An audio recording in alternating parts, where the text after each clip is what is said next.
Fluminense tem ótima notícia e consegue grande vitória contra o Corinthians. A gente vai falar um pouquinho também da Copa do Brasil. Tem uma situação indefinida para o segundo jogo, mas existe uma possibilidade do Fluminense atuar em Brasília. Além disso, o Tricolor vence pelo Brasileirão Sub-20.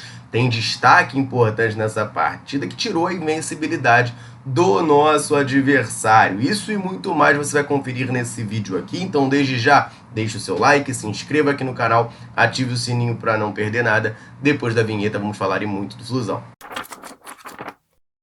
O Fluminense conseguiu uma grande vitória contra o Corinthians na Neoquímica Arena, 2-0. René fez um golaço, realmente assim, impressionante aquele gol do René, de perna direita, pegou de primeira, botou a bola lá na gaveta, abriu os caminhos, que o John Arias finalizou ali o placar com aquela bela cobrança de pênalti sofrido pelo Serna. O Arias converteu e o Flusão venceu por 2-0. Chamou um pouco a atenção na partida uma mudança que o Renato Gaúcho fez no intervalo. Ele tirou o Lima, que estava ali na posição de armador do time do Fluminense, não vinha bem no jogo, é verdade, e colocou o Nonato. Eu falo por mim, assistindo a partida, na hora que ele fez a substituição, eu fiquei bem bravo, né? Eu falei, cara, não é possível, o que ele tá fazendo? Vai botar mais um volante nesse time, ainda mais o Nonato, que é um jogador que eu particularmente não escondo de ninguém, que não sou muito fã do seu futebol. Mas acabou que o Fluminense jogou muito bem no segundo tempo, foi muito melhor na partida, e o Nonato, inclusive, fez um grande jogo, queimou muito a minha língua. Isso é ótimo, né? Graças a Deus. Eu quero mais queimar minha língua mesmo, que o Fluminense vença as partidas. E aí, naturalmente, o Renato Gaúcho foi perguntado sobre isso nessa coletiva pós-jogo e ele respondeu falando o seguinte: ele gosta da bola, ele fecha bem os espaços do adversário, nós protegemos bastante o nosso meio. É um garoto que se movimenta bastante, dá bastante opções. Eu já o conhecia lá do Internacional ainda. E o que me fez mudar era justamente por isso, porque em determinados momentos a gente estava perdendo o meio para o Corinthians e eu sabia que ele ia fazer bem esse papel. E além do mais, o Lima não foi aquele jogador que a gente conhece, porque mais uma vez hoje ele teve febre, teve gripe, como eu também. Mas eu não jogo, né? Ele joga e ele sentiu bastante e é normal uma pessoa que tem febre no dia do jogo. Então ele não pôde render tudo isso porque ele já tinha sido medicado antes mesmo da partida, foi medicado durante a partida, agora de novo.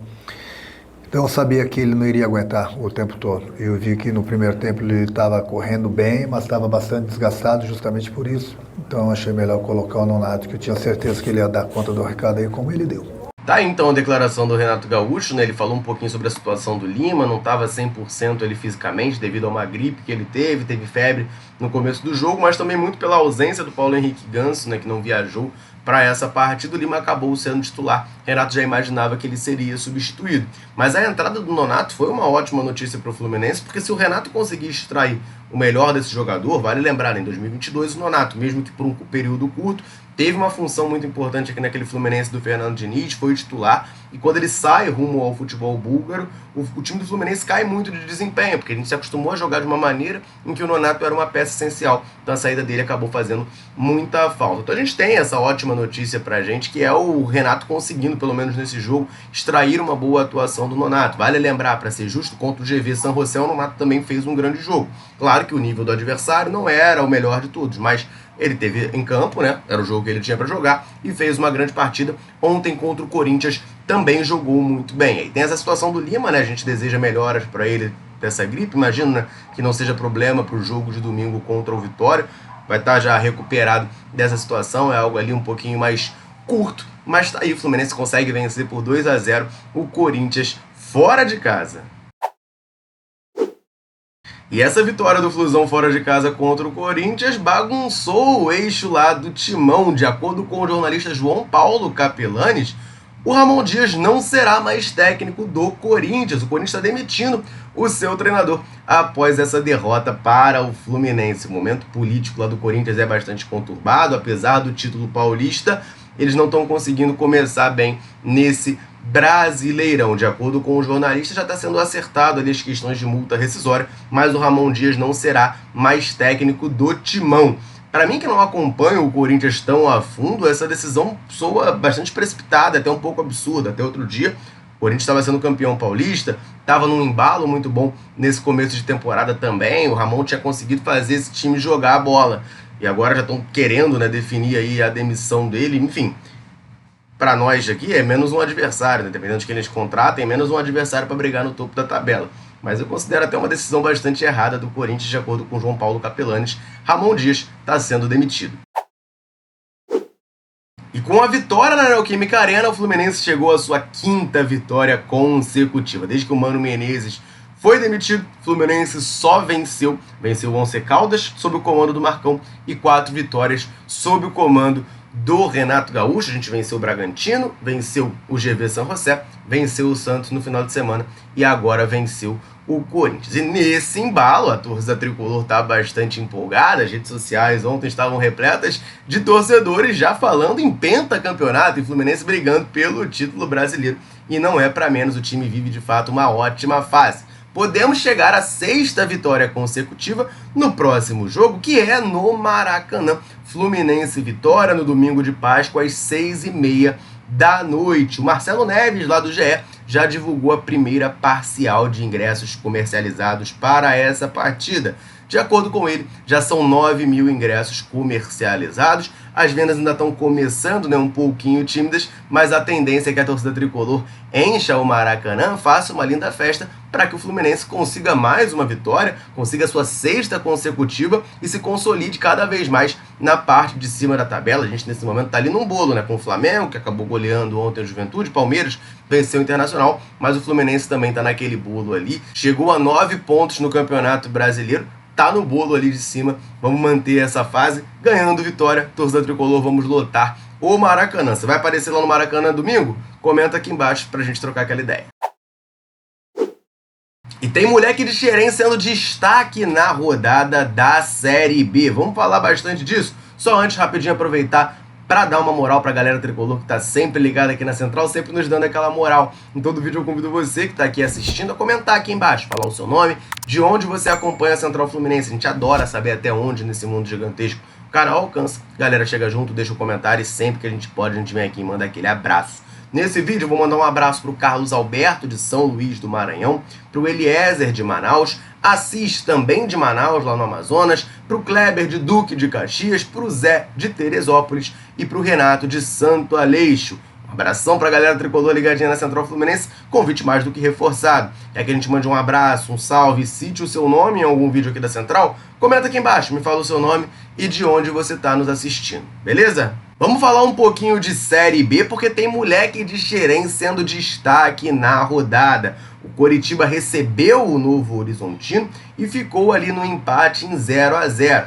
O grande destaque da partida, com certeza, foi o goleiro Pedro Rangel, que está emprestado pelo Fluminense, fez grandes defesas na partida, inclusive pegou um pênalti. Vou botar o vídeo aí na tela, ó. O Robson, do Novo Horizontino, foi para a bola, bateu no canto esquerdo, o Pedro Rangel foi lá e fez a defesa, garantindo mais um pontinho para o Coritiba na Série B. A Série B até o momento teve apenas 3 rodadas disputadas, tem ainda jogos para acontecer, por exemplo, o CRB e o Goiás estão ali em 3º e 4º lugar, respectivamente, só fizeram 2 jogos, né? Jogaram 2 partidas e venceram as 2. Mas nesse momento, com um jogo a mais, Cuiabá lidera com 7 pontos e o Coritiba é o vice-líder também com 7 pontos. Chegou a esses 7 pontos com o empate de ontem contra o Novo Horizontino. Vale lembrar, né? O Pedro Rangel está emprestado pelo Fluminense ao Coxa. Existe uma opção de compra no seu contrato, avaliada ali em cerca de R$1,5 milhão por 50% dos direitos do goleiro. Se ele continuar se destacando por lá,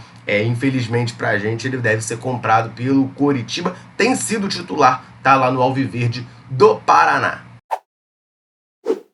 E não foi só no profissional que o Fluminense conseguiu uma vitória nessa quarta-feira. Teve jogo também do Brasileirão Sub-20. O tricolor enfrentou fora de casa o Santos. Até então o Santos estava invicto na competição e conseguiu sair na frente do placar. Mas o Fluminense foi lá buscar a virada e venceu essa partida. Eu tenho os gols aqui para mostrar para vocês. Vai passando aí na tela. O Júlio Fidelis faz boa jogada ali pela direita, faz o lançamento para o outro lado, o Marlon domina, ajeita, bate e empata o jogo para o Fluminense. E já no finalzinho da partida, nos acréscimos do segundo tempo, Olha o que aconteceu, lançamento para a área, toque de cabeça para o meio, ela fica viva ali, o zagueiro tenta cortar, o Júlio Fidelis dessa bicicleta pega no travessão, no rebote. O Wesley Natan estava ali para conferir, fazer o 2-1 para o Fluminense, dar números finais à partida, vitória tricolor na competição, acabou com a invencibilidade do Santos, mesmo jogando em casa. O Fluminense chegou à 14ª colocação no torneio, está com apenas 7 pontos, a gente teve um começo bem ruim, mas essa vitória contra o Santos fora de casa tem tudo para dar muita confiança para o time tricolor. E aí 2 destaques, né? O Wesley Natan, que faz o segundo gol do Fluminense, o gol da vitória, estava com a equipe do Brasil Sub-17, que foi campeão do Sul-Americano, retornou já sendo relacionado para essa partida, já fazendo o gol da vitória, né? Mostrou bastante estrela. E também destacar o Júlio Fidelis. Dá o passe do primeiro gol, também participa da jogada do segundo, acertando uma bela bicicleta ali no travessão. Ele chegou a treinar com a equipe principal do Fluminense ao longo dessa última semana. Existia até uma expectativa dele ser relacionado para algum jogo do profissional, já que o Guga se machucou e a gente tem somente o Samuel Xavier como opção na lateral direita. Apesar disso, o Renato Gaúcho acabou não optando por utilizá-lo, e aí o Júlio Fidelis viajou lá para Santos, né, para jogar esse jogo do Sub-20, foi peça fundamental nessa vitória tricolor. Tem informação importante de apuração trazida pela Central Fluminense sobre o estádio do jogo contra a Aparecidense. Vamos falar disso? Só antes, rapidinho, aproveitar para lembrar você, ligado aqui na Central, de correr no comentário fixado desse vídeo, porque lá você vai encontrar o link do canal da Central no WhatsApp. E nesse canal você fica por dentro de tudo que acontece com o Flusão na palma da sua mão, diretamente no seu celular.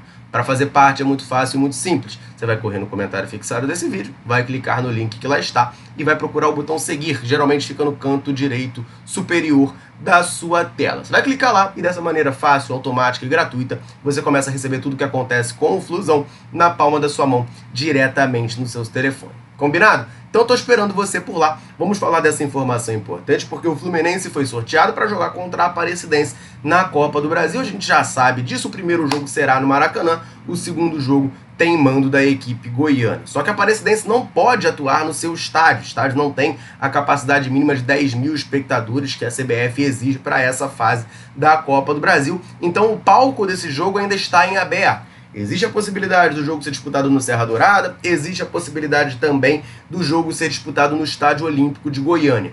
Antes de sair esse sorteio, a Aparecidense usava esses 2 palcos como suas opções para mandar essa partida. Só que a partir do momento que foram sorteadas contra o Fluminense, que é um time de expressão nacional, que tem bastante torcida ao longo de todo o Brasil, mas também ali no Centro-Oeste, especialmente em Brasília, surgiu a possibilidade do jogo ser transferido para o Mané Garrincha. Não é distante ali de Goiânia, né?